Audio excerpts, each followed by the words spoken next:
Lyndon Arthur! Lyndon Arthur gets it! It's time to settle it. Let's do it.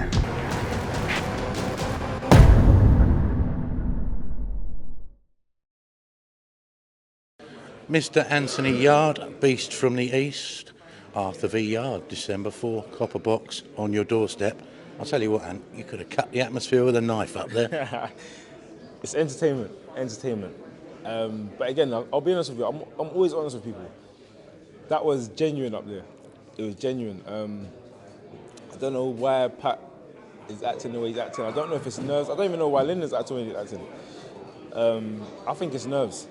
Me being honest, I think it's like they didn't want the rematch. Pat was open and honest about it initially. They didn't want the rematch. They done everything they could.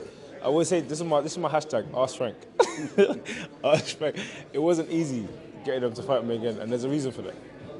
But we are here, and the two calmest people up there were probably you and Lyndon. To be fair, you know, so you just let the trainers go at it, but they're kind of doing your job for you, aren't they? You know what? I feel like the job's done, man.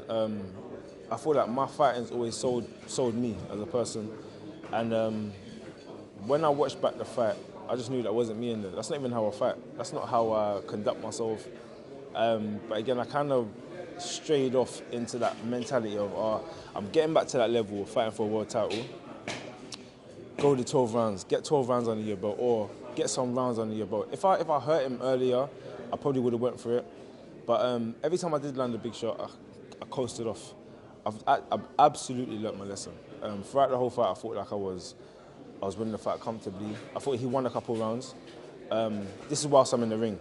When I watched it back, I literally watched it and said, what the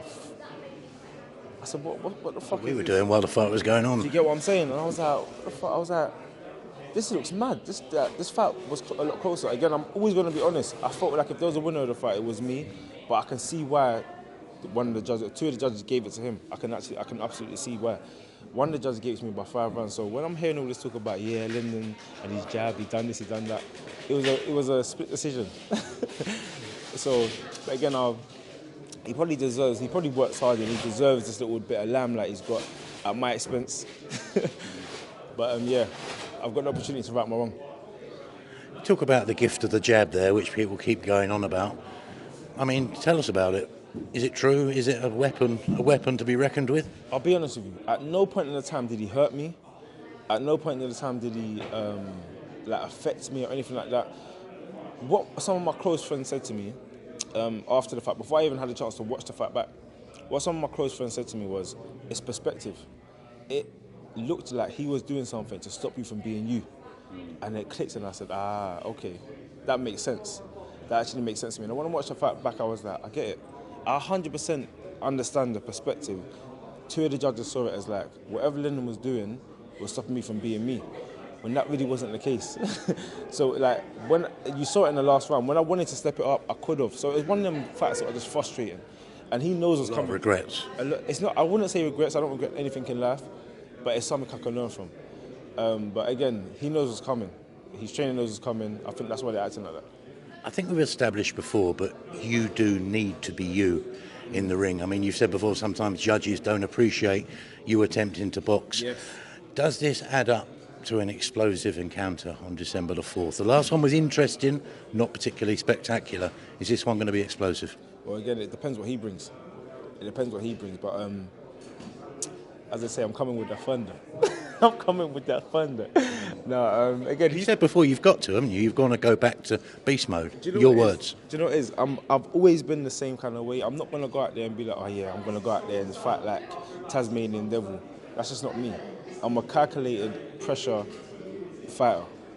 And usually I'll do my job. But that last fight, I was trying to maybe prove to myself, subconsciously, I was trying to prove to myself something else. He's talking about boxing. So I played him at his own game, and I wasn't even all there, and it was a split decision. So when I added my own little thing to it, it's like for me, I'm extremely confident, but I don't feel like he's confident. You had a run out in Birmingham a few weeks ago, got back to doing the things that you normally do, yes. Explosive stoppage. Does that give you, or did it give you your mojo back, but you're sort of, now you're back, you're there, you're the old beast from the East again? I feel like that always happens in training. That happens in training. And when I got back from Mexico, I had like, it must have been about a month, man. I've never had a month of boxing in my life. I remember Larry Holmes saying, when he had his layoff, that's the best he's ever felt, because he was used to fighting like 3-4 times within a year. And when he had a chance to rest, he was the best him. And again, you saw it with someone like Floyd as well. When Floyd came back after almost 2 years and fought Marquez, he was extremely sharp. That's sometimes because you give your brain time to rest. And that's what I did. Again, I mourned, done all the mourning I had to do. I was with some of my closest friends, my boy Skanks is there. And I literally had my whole family with me, well, my immediate family. And we just enjoyed some time in Mexico. You know, we got away from all the bullshit. I wasn't really going on social media. I was posting, but I wasn't looking at it. And I literally got myself back to doing what I do. And as soon as I entered back in the gym, everyone was nodding and saying, yeah, you're back. Yeah, you're back. We're told it's impossible for you to outbox him. Your view on that? As I said before, I boxed him before and I wasn't even myself, and it was a split decision, so it was closer than it. Really and truly, it was closer than it should have been. He should have blown me away if I tried to play him at his game. But again, I'm not on all that. I don't care about all that stuff. He's saying that because he wants me to box again. He wants that game plan. He said that he knows I'm going to come firing. He's also saying that, so I'll try and do something different. I'm not going to say what I'm going to do, but everyone knows how I fight. Now, Lyndon's made a point about fighting in your East London Stratford playground. You going to get all your friends along? Big crowd? You know what? Everyone's acting like this decision was mine. I found out where the fight was probably after him. At no point, when I heard a couple bucks, I said, yeah, I swear down, that's good. Started clapping, I was like, yeah. Like home ground, isn't it? Home ground, like, not even home ground, it's like, it's a good atmosphere. Because I don't feel like he can sell at a car park, if I'm being honest. He will probably admit he's a boring fighter, not very entertaining. When he's got someone in front of him that's dangerous, he plays it safe, which again is not a bad thing. It's the game of boxing. I box and hit and don't get hit. But in terms of the crowd and entertaining, you know, I've got a fan base and I built myself a fan base for a reason.